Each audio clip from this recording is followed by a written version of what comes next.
mentioned earlier, folks, we were heading to Baghdad International Airport, and again, Bob Calvert, Talking with Heroes, and in the background here, for those of you that are watching us either on Altitude or DirecTV, Dish Network, or on DVD, you'll see Baghdad International Airport sign up there in the building.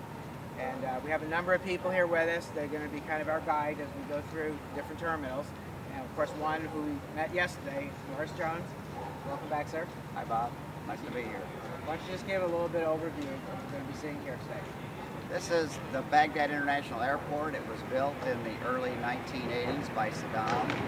And unfortunately, in the intervening 25 years, little was invested in routine maintenance. And when we got here in 2003, the air conditioning systems weren't working, the restrooms, the sewer lines were blocked, there was water flowing out into the floor. It was an unusable facility. And we took over helping renovate this facility. As we walk through, you'll see we redid 250 bathrooms. We put in 6,000 fluorescent lights. Out in the runway, we installed 2,500 new runway lights, 350 kilometers of cable.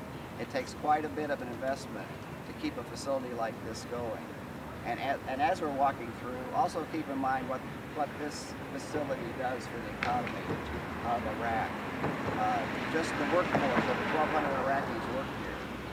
And the great news is that as people, as you'll see the crowds of people coming through here, it's a normal functioning international airport.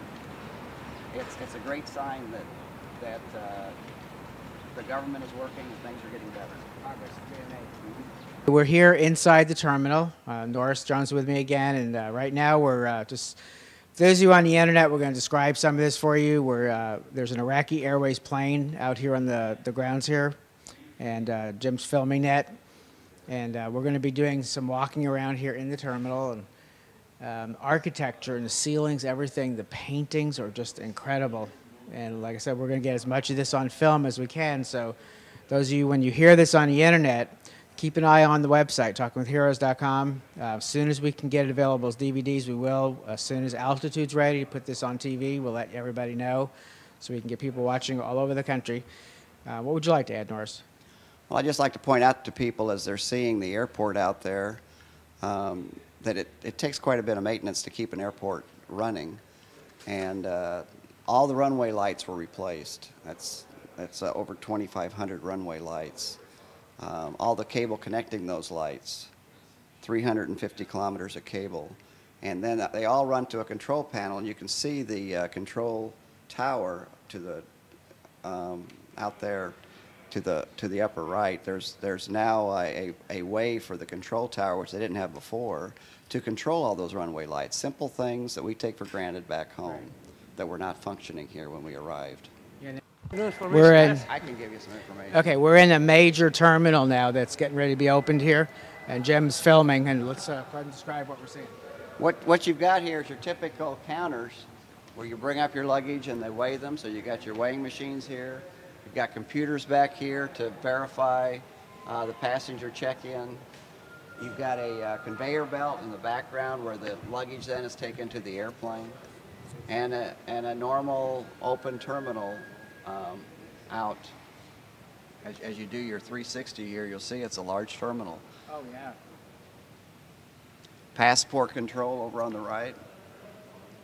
And I think that we were told that this is going to be, they're planning on having international flights fly out of here. They've got two types of flights, the domestic flights inside Iran and the international flights. And eventually they plan to use this part of the of the airport for international flights. And again, we have these wonderful ceilings. Oh, yeah. Told talking to a mic. It was commenting on the wonderful ceilings again.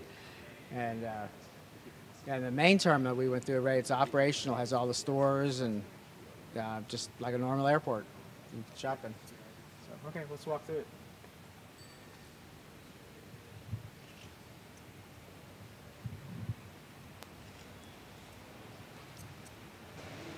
I just wanted to point out that as Jim is filming this, see we polished the floors.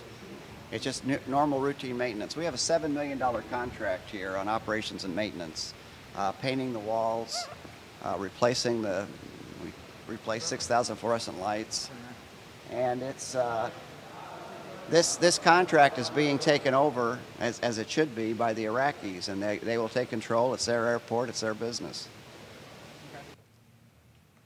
Welcome back, everybody. Again, I'm Bob Calvert, your host, Talking with Heroes. And we've now left the Baghdad International Airport on the domestic side, and we're at the old domestic airport. And we're back here with Major Johnson. And welcome back, sir. And why don't you tell our listeners what we're seeing here? This is the old domestic terminal, and the Baghdad International Airport and the Baghdad Chamber of Commerce, along with coalition forces, discussed what to do with this building. It's been abandoned and in disrepair for quite a while, and the Iraqis decided they wanted to turn it into a convention center. And there are a couple other facilities we'll visit later that are part of this project also for a business center. But as you can see, the construction has just started about a month ago. They're still in the demolition phase of it, but we plan on having this done by next spring and open for business and conventions at that time.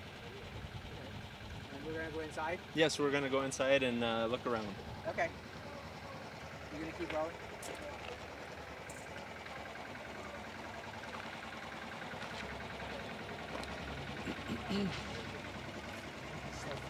Okay. Yes. Just describe what we're seeing. This is the front.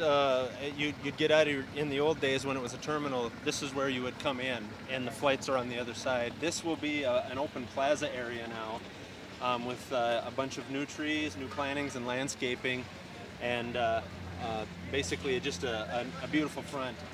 This will be the front wall of the building that we're walking through right now. We're building a new facade. A glass and brick and mortar facade. Anyway, right. Go ahead, sir. All right, yeah, this will be proximity to the front entrance. You come into the main hall when it's finished. And this big, vast open area in the center here will be the main convention center. And at each end of the building, you can see the grand staircases on either side. At each end of the building, we're constructing some new office space, support space, and on this end we're working on a restaurant also.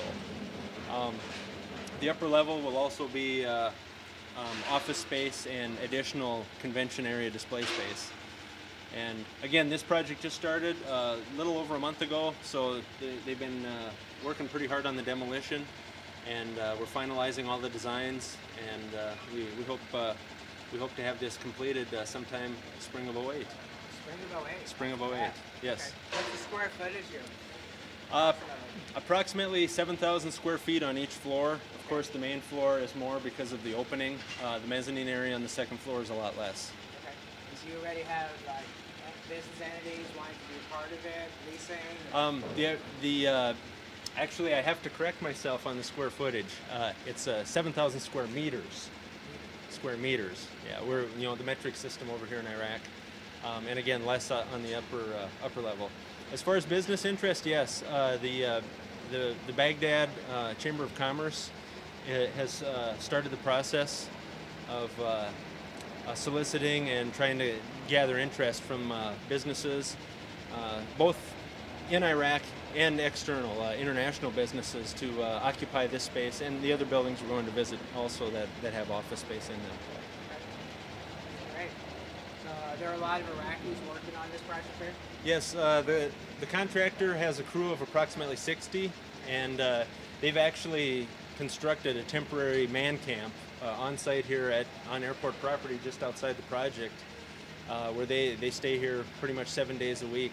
And commuting in Iraq at this point in time is so difficult, as we discussed earlier, that it's much easier for them just to stay here and work right on site, right next to where they live. So they get to eat at the DFAC? They have their own life support here, power, other utilities, and also dining facility of their own.